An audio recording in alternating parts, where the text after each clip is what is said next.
Thanks for joining us. I'm Lance Fieser. The future of a bill that increases state aid to local governments could be at risk as Republicans who control the Assembly and Senate don't see eye to eye. The Assembly bill increases aid to every town, village, city, and county in the state by at least 15%, except for the city and county of Milwaukee. They'd get a 10% increase and could ask voters to approve an increase to their sales tax through a referendum. The Assembly passed the bill Wednesday, and Democrats were critical of the timeline, which one of the Republican authors defended. The bill that we are debating today is also just not ready for prime time. It's not the solution to our challenges that people in Wisconsin deserve. When people say this was done at darkness in the middle of the night, that is furthest from the truth. It's been hard. It's been difficult. People have had very tough conversations about what the future looks like. Assembly Speaker Robin Vos said he is done negotiating on the bill, but Republican leaders in the Senate aren't on board with the referendum requirement. They expect to pass their own shared revenue bill.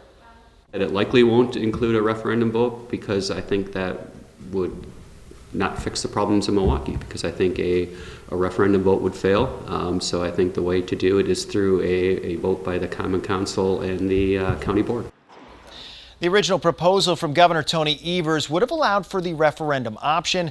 Now a spokesperson for the governor said Evers is willing to support allowing the city of Milwaukee and Milwaukee County to increase the sales tax with a vote by local elected officials. The Senate is likely to vote on its version of the bill in early June. I sat down with Speaker Vos to discuss shared revenue earlier this week. So let's start by talking about shared revenue. Obviously, the governor at first said he would veto the shared revenue bill, and then on Thursday he comes out and says that you're close to a compromise on this. How close are you? Is this near the finish line or just inching up? Well, we're kind of at the first base. I think we have a really good package that we were proud to work on together. It maintains our core principles to say that, number one, we wanted to invest in communities. We see that all around the state they've been ravaged by inflation, but we have a requirement that that money has to really guarantee that we are going to maintain a level of funding for police, fire, and EMS. That's been our number one priority, to get more money to those critical services in rural Wisconsin, in small towns, but also in big cities. You're going to see in the Madison area pretty substantial increases for every single municipality in the state. Has a lot of things in there that I think people are going to like. Trying to make sure we have budget reform in Milwaukee.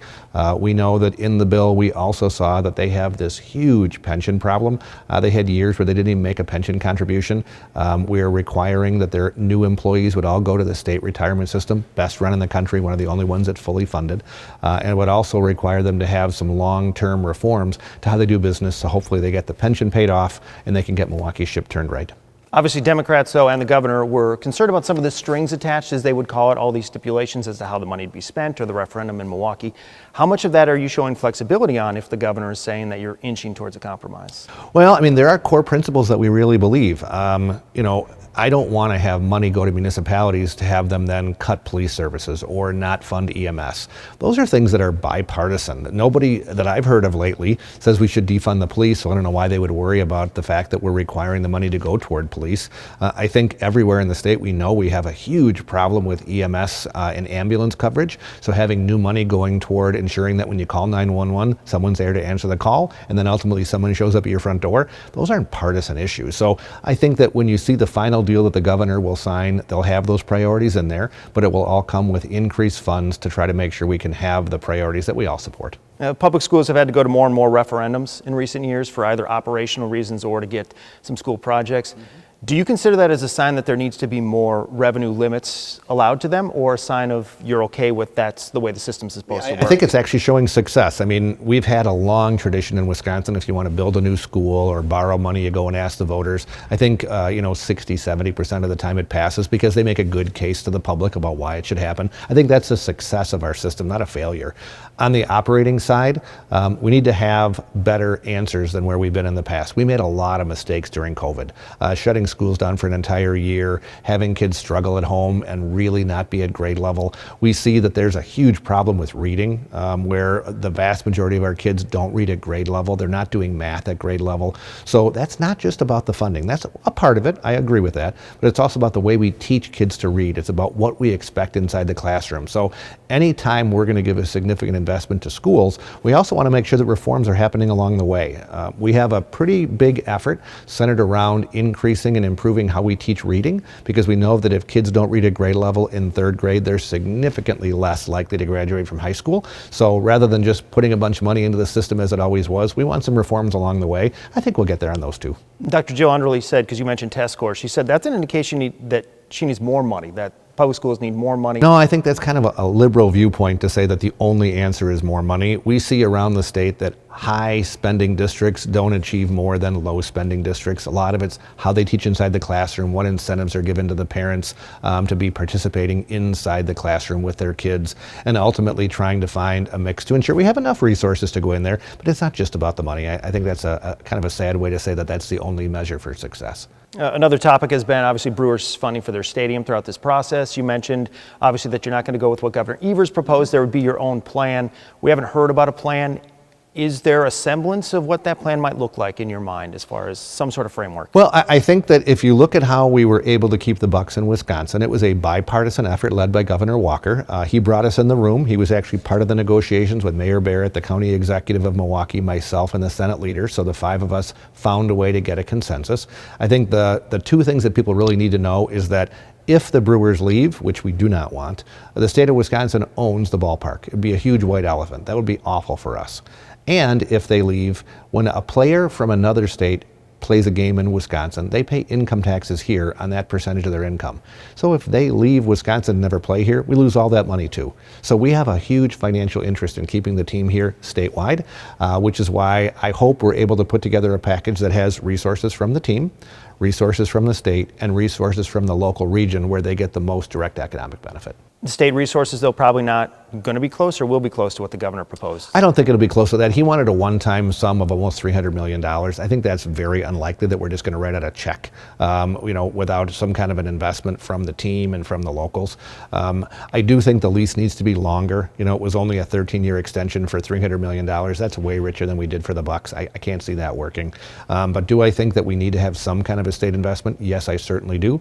And we are just at the early stages of trying to put together a package that we can announce. We're trying to do it again in a bipartisan way, Democrats, Republicans, both from the Senate and the Assembly. And my hope is we're able to get something ready to go before the budget passes. Funding for UW system is another topic of conversation. You had criticized some funding for DEI, diversity, equity, and inclusion. Yeah.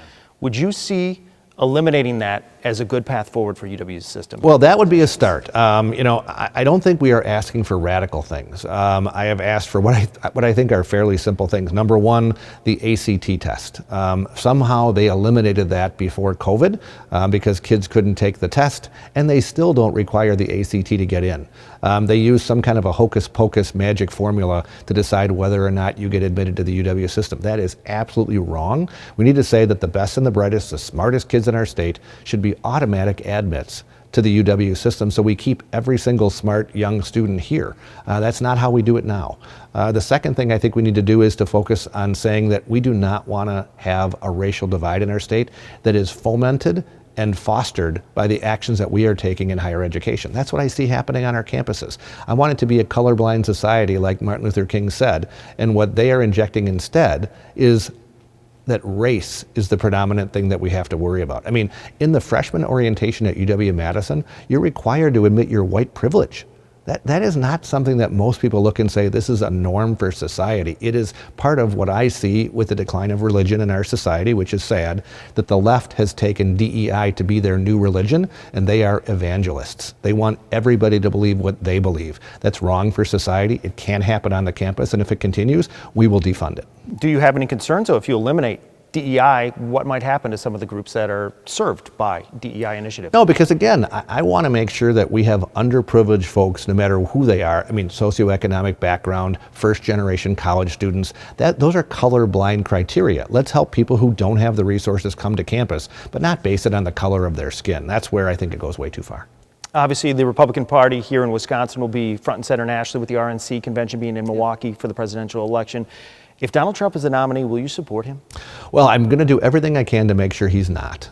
In my entire life, I have never not voted for the Republican nominee for president. So let's start by saying, do I think that Donald Trump can beat Joe Biden? I think he's the only person on the planet right now who can't beat Joe Biden. And I don't want to pick losers. I think Wisconsin needs to be smarter, that when we go to the primary, let's pick somebody who can win, but also deliver a lot of the reforms that people like about the Trump administration. We know that if it was Ron DeSantis or Glenn Youngkin or Nikki Haley or Tim Scott or any of the very good qualified people, they have a better chance to beat Joe Biden, and then they can actually enact the agenda that we know the country needs on all of the issues that you and I have just spoken about. So I really feel like, why would we pick somebody who has a history of losing as opposed to somebody who has the potential to win? All right, Speaker Voss, thanks so much for the time. Appreciate your time, Lance. Thanks.